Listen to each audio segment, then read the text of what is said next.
Back again. আসসালামু আলাইকুম, আমি রুহুল আমিন টেকটেলিজেন্ট চ্যানেলে আপনাদের সবাইকে সুস্বাগতম। বন্ধুরা, আপনারা অনেক সময় পছন্দ অপছন্দ, সুখ দুঃখ, হাসি কান্না আরও নানান ধরনের স্টিকার মেসেজের সঙ্গে সংযুক্ত করে পাঠিয়ে দেন বন্ধু বান্ধব আত্মীয় স্বজনদের। কখনো শুধু এগুলো পাঠিয়েই প্রকাশ করেন মনের অব্যক্ত ভাবনাকে। এর জন্য বিভিন্ন মেসেঞ্জারে থাকা স্টিকার কিংবা নিজেদের সংগৃহীত স্টিকার ব্যবহার করেন আপনারা। অনেকে আবার ঠিক পছন্দসই স্টিকার খুঁজে পান না।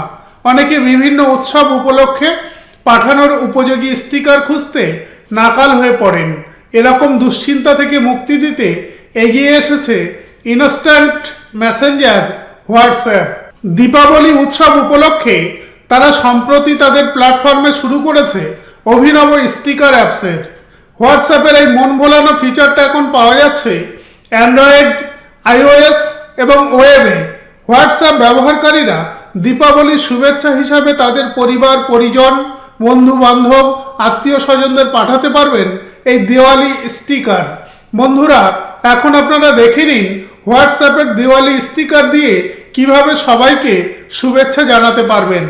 প্রথমেই নিশ্চিত হয়ে নিন যে আপনার ফোনে যে হোয়াটসঅ্যাপ ইনস্টল করা আছে সেটার ভার্সন কমপক্ষে হতে হবে 2.18। এর পরের ভার্সন হলে তো কথাই নেই। প্রথমেই আপনারা আপনাদের ফোনে হোয়াটসঅ্যাপ ওপেন করুন, চ্যাট উইন্ডো খুলুন, ক্লিক করুন স্মাইলি আইকনে।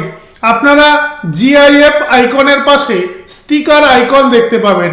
এই স্টিকার আইকনে ক্লিক করুন। তারপরে স্টিকার স্টোরে গিয়ে খুঁজুন অল স্টিকার প্যাকস। স্ক্রল করে নিচে যান, দেখুন লেখা আছে গেট মোর স্টিকার্স। এখানে প্রেস করলেই আপনি সরাসরি চলে যাবেন গুগল প্লে স্টোরে। এখান থেকেই আপনি ডাউনলোড করতে পারবেন আপনার পছন্দসই দিওয়ালি স্টিকার্স। একবার ডাউনলোড হয়ে গেলে আপনারা সেগুলিকে ওপেন করুন এবং ক্লিক করুন অ্যাড টু হোয়াটসঅ্যাপ অপশনে। এখানে আপনি ডান দিকে দেখতে পাবেন দিওয়ালি স্টিকারগুলো, যেগুলো আপনি অন্যদের দীপাবলির শুভেচ্ছা হিসাবে পাঠাতে চান। বন্ধুরা, যারা আইফোন ব্যবহার করেন তারা কিন্তু হোয়াটসঅ্যাপ স্টিকার ডাউনলোড অপশন পাবেন না। কিন্তু তারা যদি এই স্টিকারগুলো পাঠাতে চান তবে স্টিকারগুলোকে ফেভারিট হিসাবে মার্ক করে পাঠাতে পারবেন। একবার ফেভারিট হিসাবে মার্ক হয়ে গেলে ওই স্টিকারের উপর লং প্রেস করুন, তারপর স্টার অপশন ট্যাপ করুন। এটা হয়ে গেলে স্টিকারে ক্লিক করে টেক্সট বারে নিয়ে যান। এই স্টেপটা পেরোলেই যে দিওয়ালি স্টিকারগুলোকে আপনি ফেভারিট হিসাবে মার্ক করেছিলেন তার নিচে স্টার আইকন দেখতে পাবেন। জাস্ট এটাকে সিলেক্ট করুন আর পাঠিয়ে দিন আপনার প্রিয়জনকে। তো বন্ধুরা, দেখলেন কিভাবে হোয়াটসঅ্যাপের মাধ্যমে দিওয়ালি স্টিকার পাঠাতে পারবেন পছন্দের ব্যক্তিকে। আজকের আলোচনা এই পর্যন্তই। যদি ভালো লাগে তাহলে লাইক, কমেন্ট, শেয়ার ও সাবস্ক্রাইব করতে ভুলবেন না। দেখা হবে পরবর্তী টিউটোরিয়ালে। ধন্যবাদ।